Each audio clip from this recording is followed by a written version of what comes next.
Bonjour à tous, bienvenue dans votre édition du mercredi 23 janvier 2013. Les garderies municipales tirent la sonnette d'alarme. Le personnel a appelé à la grève aujourd'hui. Les enfants sont de plus en plus nombreux et pourtant, côté personnel, aucun effectif supplémentaire n'est prévu. Et le sport pour finir, le TFC affronte le Paris Saint-Germain ce soir. Il joue sa place pour les huitièmes de finale en Coupe de France. En classe maternelle à Jean Moulin, les enseignants et agents territoriaux spécialisés, autrement dit les ATSEM, ont bien du mal à assurer un encadrement de qualité. Parfois, ils ne sont que 3 pour veiller sur une cinquantaine d'enfants. Moi, ça fait 6 ans que je suis sur cette école. Et au début, il n'y avait que 3 classes. Donc il y avait beaucoup moins d'enfants. Mais petit à petit, d'abord, nous avons eu une classe en plus. Donc maintenant, nous avons 4 classes, plus une classe d'IME. La classe d'IME, ce sont des autistes. Plus des classes avec un effectif qui s'est agrandi. Donc nous avons énormément plus d'enfants qu'il y a 6 ans, quoi. Le syndicat Sud a appelé aujourd'hui à la grève. Il demande la mise en place de quotas. Taux d'encadrement exigé, un adulte pour 15 enfants. Il n'y a aucun cadre précis au niveau du taux d'encadrement. À partir du moment où l'enfant est inscrit dans l'école, il a bien sûr accès à cette garderie, ce qui est très bien. Mais de fait, on se retrouve dans des situations où les agents sont submergés par les effectifs. Le personnel de ces garderies pourrait reconduire leur mouvement la semaine prochaine. Ils permettent en tout cas aux parents de laisser leurs bambins gratuitement à l'école tous les mercredis après-midi. Le groupe Europe Écologie Les Verts de la région présentait ses vœux hier. 15 élus contre la LGV et pour un réaménagement des voies actuelles. Pas d'OGM dans les lycées, défense des circuits courts. La transition écologique, ça avance grâce à eux. Franck Hazal, un second pôle aéronautique, non merci. Bref, autant de points de désaccord avec le Parti Socialiste. Mais peut-on mordre la main qui vous nourrit ? Nous sommes loyaux. C'est pas la même chose que la fidélité. La fidélité, c'est que on aime sans savoir pourquoi on aime. Nous, on aime quand il y a des preuves d'amour réciproque. C'est-à-dire quand nous sommes respectés, nous respectons. Quand on ne respecte pas, on tape du poing sur la table. Pour les Verts, répondre aux exigences environnementales, c'est répondre aux exigences sociales. La réhabilitation des logements doit se faire par la force publique. Autre point, une commission sur l'audiovisuel régional. On peut avoir des télévisions de plein exercice, pas des machins qui, avec tout le respect que j'ai pour les équipes qui sont déterminées à faire du bon produit, mais ne font qu'un décrochage d'une heure par jour. Ça, c'est pas possible d'avoir, comme à France 3 par exemple, près de 200 personnes très qualifiées, du super matériel, pour arriver une télévision ou une petite fenêtre en début de soirée. Des choses à envisager. Et ce qui est intéressant, c'est que les professionnels de la télévision semblent très demandeurs. C'est-à-dire qu'il y a peut-être maintenant simplement une volonté politique à déclencher et ça peut servir à ça. Les Verts aiment qu'on leur pose des questions auxquelles ils ne veulent pas répondre. En voici une. Gérard Onesta veut-il être maire de Toulouse en 2014 ?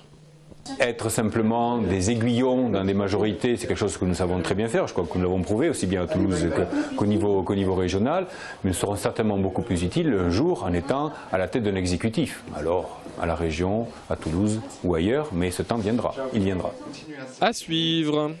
On préfère... Le but aujourd'hui, c'est de continuer à agir pour que la question de la démocratie participative, la question citoyenne soit présente dans Job.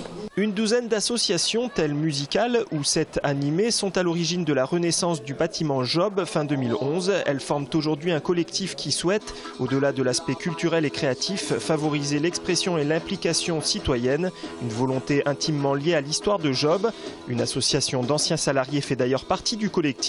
Des anciens de Job prochainement sur les planches. Il va y avoir un spectacle en février où ils interviendront aussi à côté des salariés d'AZDF, de Molex.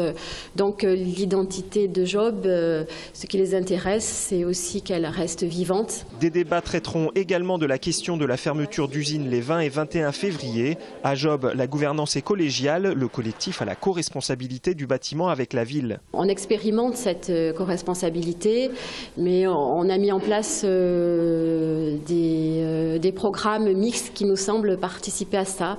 Par exemple, une fois par mois, il y a des débats à Job sur les questions de travail, sur les questions d'aménagement de quartier, sur les politiques urbaines. Et en vis-à-vis de ça, il y a aussi des spectacles, de la culture, du cinéma. Un mélange des genres qui devient peu à peu l'identité de l'espace Job.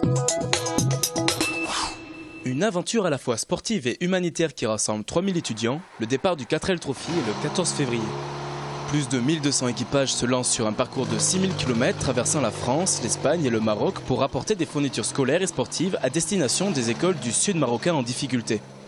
On va aller dans chacune de nos écoles avec la 4L, présenter le projet du 4L Trophy aux enfants et essayer de faire un lien un peu pédagogique en abordant l'histoire, la géographie, l'éducation civique avec les enfants français et essayer de faire un lien un peu avec les enfants marocains. Le raid est destiné exclusivement aux étudiants de 18 à 28 ans. Les seuls véhicules admis sont les Renault 4. Après, le but, c'est quand même d'arriver soi-même à monter le projet et de l'amener dans le désert nous-mêmes.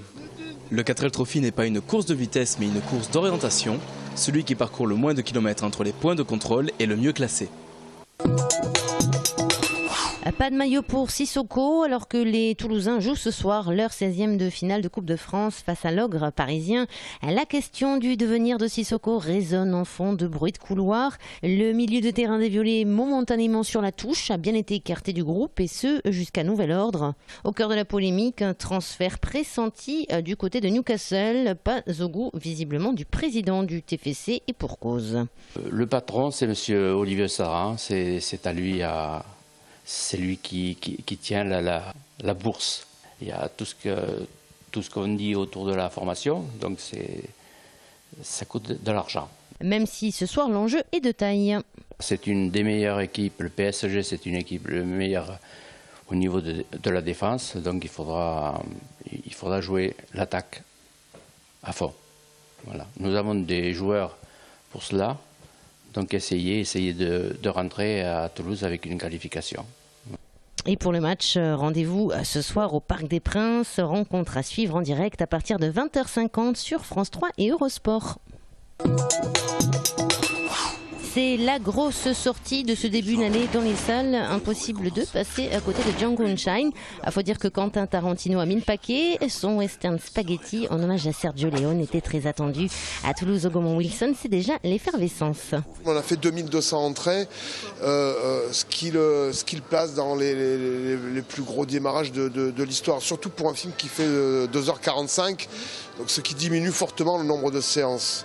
Donc c'est un démarrage canon. Au Gaumont, tout comme à l'Utopia, où la tête d'affiche a aussi investi les lieux. Bon, après, sa notoriété, c'est comme d'autres, Woody Allen, Almodovar, bon, voilà.